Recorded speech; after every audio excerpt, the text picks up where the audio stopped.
Hello दोस्तों, कच्चे कर्मचारी पांच बड़े धमाके। जी हां दोस्तों, आज है 17/12/2024 और नए साल 2025 से पहले ही दिसंबर में बहुत बड़े धमाके।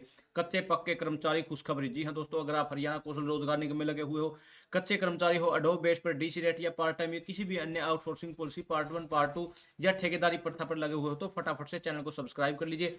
व्हाट्सएप ग्रुप, टेलीग्राम ग्रुप का लिंक डिस्क्रिप्शन में, आप उसे भी फटाफट से ज्वाइन कर लीजिए, क्योंकि दोस्तों आपको आपके अपने ही यूट्यूब पर सभी कच्चे कर्मचारी से रिलेटेड हर प्रकार की अपडेट, सरकारी स्कीम हो, सभी की सभी लगातार आपको मिलती रहेंगी। कच्चे कर्मचारियों से पहले थोड़ी इंफॉर्मेशन इनकी देख लेते हैं। 9 माह से 1500 कर्मचारियों को नहीं मिला वेतन, न ही विभाग अलॉट किए गए। यहाँ विधानसभा चुनाव भी वेरिफिकेशन न होने का प्रमुख कारण बना हुआ है।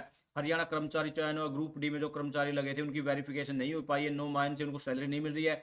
1500 कर्मचारी, यहाँ तो 1500 कर्मचारी कम से कम ये पक्के तो हैं, लेकिन सीपीएलओ को देख लीजिए, कच्चे कर्मचारी ना वो कच्चे हैं ना पक्के हैं, किसी प्रकार से ना उनका कोई वजूद है। इनको तो सिर्फ एक एग्जाम दिया था, उन्होंने दो एग्जाम दिए। इनकी फीस 50 रुपए थी, उनकी फीस 1000 रुपए थी, तब भी वो कहीं ना कहीं भटकते फिर रहे हैं।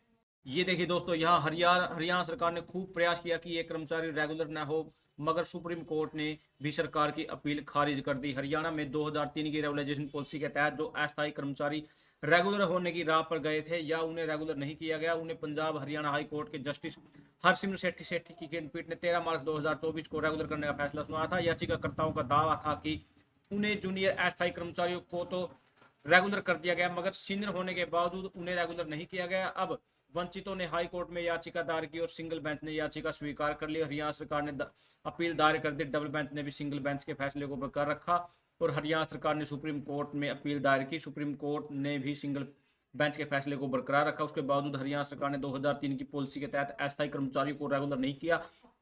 वे फिर हाई कोर्ट पहुंच गए। जस्टिस हरसिमरत सेठी की खंडपीठ ने से वंचित रहे अस्थायी कर्मचारियों को 2003 की पॉलिसी के तहत रेगुलर करने का फैसला तो यहाँ पर सुना था। खंडपीठ की कहा गया कि कर्मचारियों को उसके उस दिन से रेगुलर माना जाए जिस दिन से उसके जूनियर को रेगुलर किया गया था। उनके लिए बहुत बड़ा धमाका, मगर एरियर उस दिन से मिलेगा जिस दिन उन्होंने हाई कोर्ट में याचिका दायर की थी। खंडपीठ ने यह आदेश दिया कि अगर कोई कर्मचारी रेगुलर होने के लिए योग्यता रखता है तो स्पीकिंग ऑर्डर लिखा जाए। खंडपीठ के आदेश दिए जाए कि अगर कोई इस कर्मचारी इसी बीच रिटायरमेंट की उम्र पूरी कर चुका है तो रेगुलर मानते हुए पेंशन लाभ एरियर दिए जाए। यहाँ पर इन सभी कर्मचारियों के लिए बहुत बड़ी खुशखबरी मैं और भी दिखाने वाला हूँ आपको। ये देखिए दोस्तों, यहाँ अस्थायी कर्मचारियों को प्रदेश सरकार ने दी राहत, नियमितीकरण को दी मंजूरी। 2 सप्ताह के भीतर मिलेंगे नियुक्ति पत्र, अन्य वित्तीय लाभ।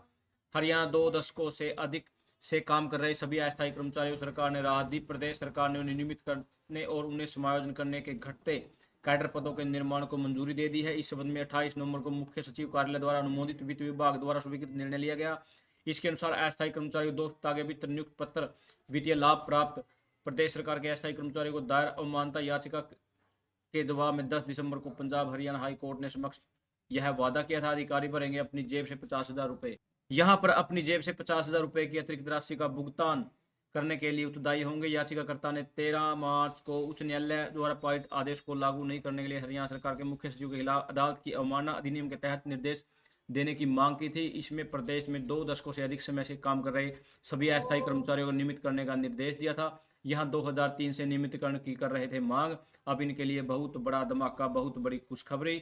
यहाँ पर ये देखिए दोस्तों, यहाँ सहायक प्राध्यापकों की नौकरी की जाएगी सुरक्षित। यहाँ CM Haryana universities contractual teacher association के प्रतिनिधि सीएम से मिले और सीएम ने उनको आश्वासन दिया कि जो इन हुक्टा के कर्मचारी हैं, जो अस्थायी, जो जिनकी 50,000 से ऊपर सैलरी है, लेकिन कहीं ना कहीं वो job security of service act या ऑर्डिनेंस 14 अगस्त 2024 को जो जारी 2024 को जो पास हुआ था उसमें रह गए थे, लेकिन अब इनको भी पक्का करने की कवायद शुरू कर दी है। मुख्यमंत्री ने बोल दिया कि इनकी भी जॉब सुरक्षा की जाएगी।